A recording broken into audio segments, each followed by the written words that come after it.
Autre temps, autre époque, temps de guerre et de risque, de survie et de traque.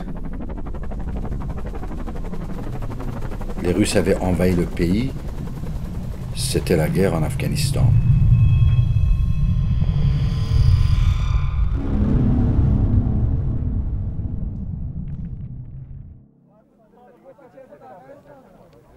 On parlait d'un jeune commandant charismatique. Au fond d'une vallée, il avait rassemblé 100 hommes pour résister. 100 résistants pour lutter contre une armée de 100 000 soldats. Mais qui étaient ces hommes? Des Tadjiks, des Pachtou, des Hazaras, des gardiens des montagnes. C'était toi, c'était moi, des pères, des fils, des hommes, tous contre un envahisseur de fer.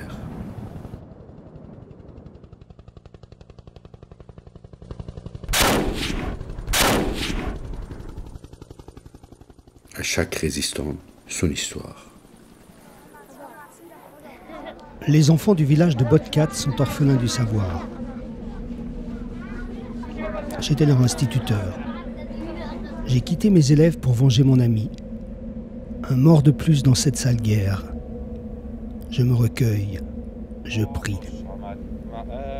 Mais c'est pas un combat au nom de Dieu, non. Juste une histoire d'amitié et de liberté. Mon nom signifie rêve en afghan. Je m'appelle Rial et j'ai 20 ans. Ça fait déjà 3 ans que je suis entré en résistance. Aujourd'hui, l'heure est grave. Mon groupe de Moudjahidines se prépare à attaquer Kaboul. Les hélicoptères russes, au-dessus de nos têtes, guettent tout mouvement, toute lumière. Mais ce soir, je célèbre l'amour, mon récent mariage. Au cœur de la nuit, malgré le danger, l'heure est à la fête. Résistance faite de feu, de musique et de danse, en temps de guerre.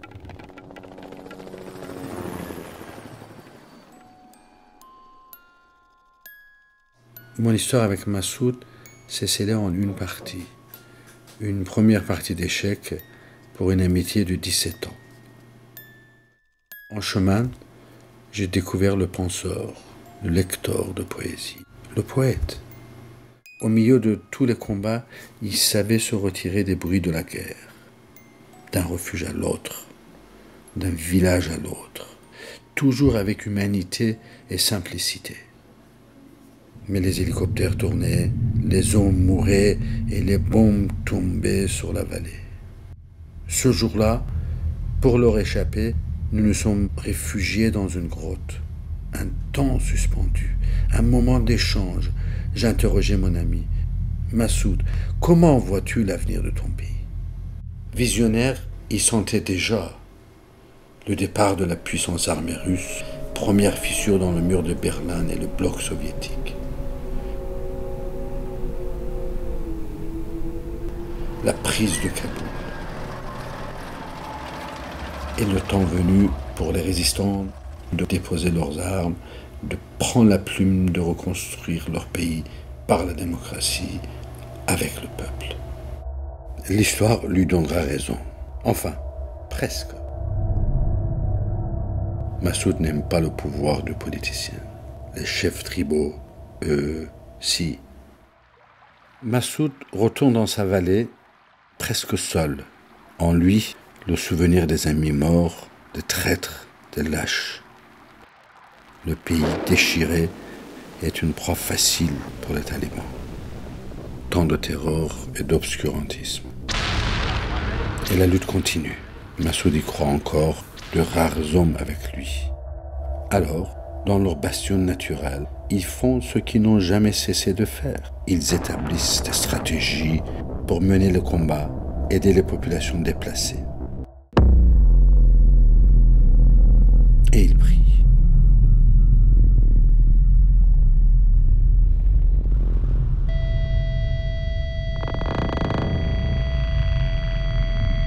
Jusqu'à la mort.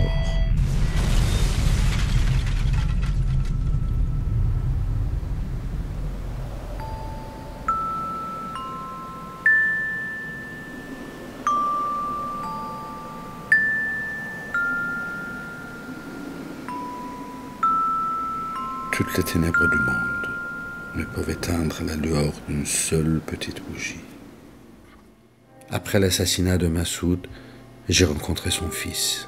Le peuple voulait en faire un chef. Il disait de son père qu'il lui avait transmis la résistance par la pensée et la connaissance, pas celle des armes. Il restait fidèle aux idéaux de Massoud, mais la relève était un habit trop grande pour son chagrin d'enfant. Le combat pour la liberté et la paix est dans le peuple afghan tout entier.